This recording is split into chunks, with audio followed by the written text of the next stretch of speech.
Usa kaming gabi mga angkol ug mga auntie. Tugutin na sab ko ninyo na mga nasa katahuran nini mga orasaha. Magandang gabi po sa inyo mga kabisyo.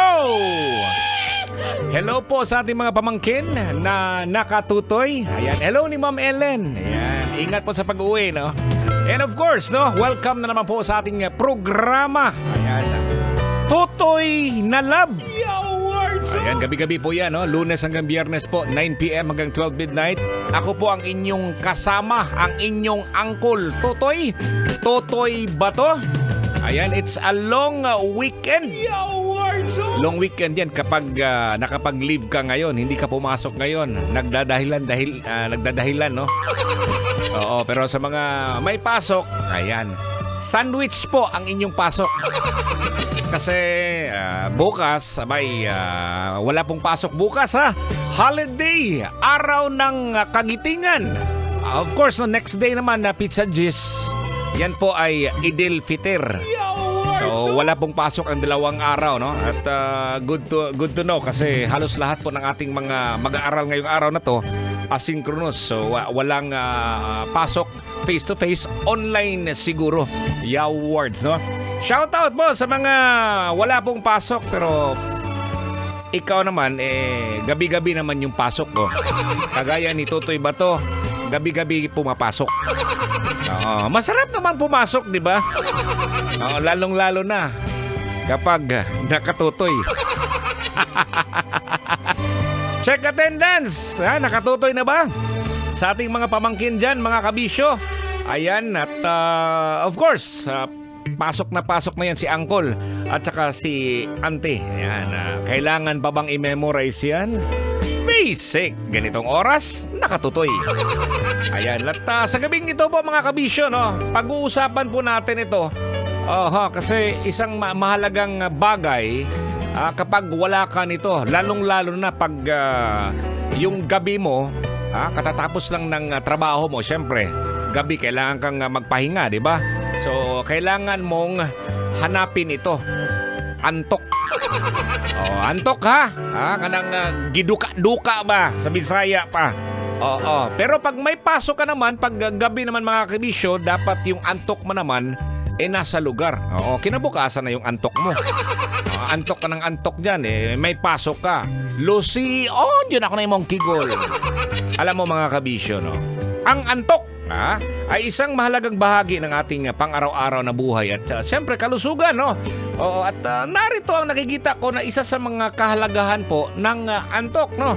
Siyempre, pagpapahinga ng katawan po natin at yung utak. Imaginin mo pag hindi ka inaantok, no? Papasok ka sa loob ng kwarto. Anong gagawin mo doon? Diba? Sabi nga nila, Toy, buti pa yung mga tricycle driver, yung mga grab driver dyan na nakatutoy, taxi driver, konduktor. Hindi na hanapin yung antok eh. Diba?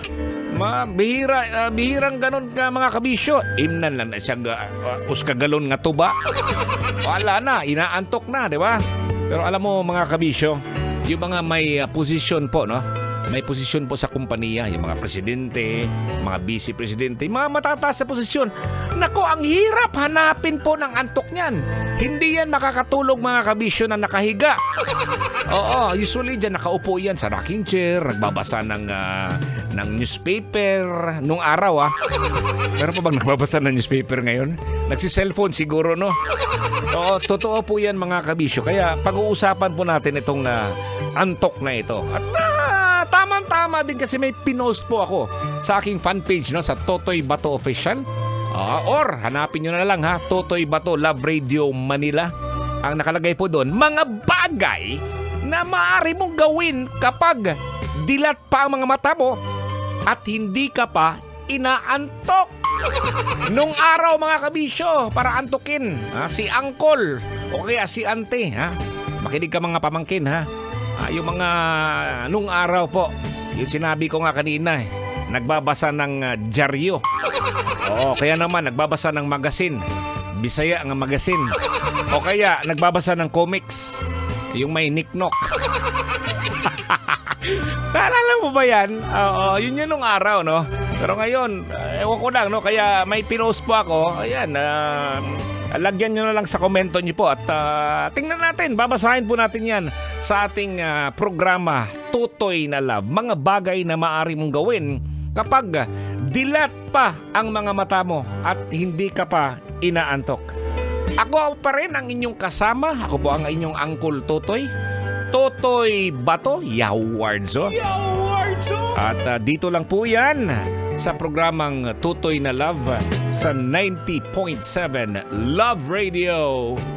Dinhi lang yan, gabi-gabi ha, 9 p.m. hanggang 12 midnight. Maying gabi, kabisyo.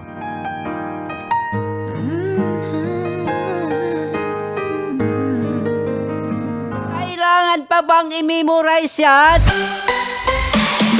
Love Radio. Basic!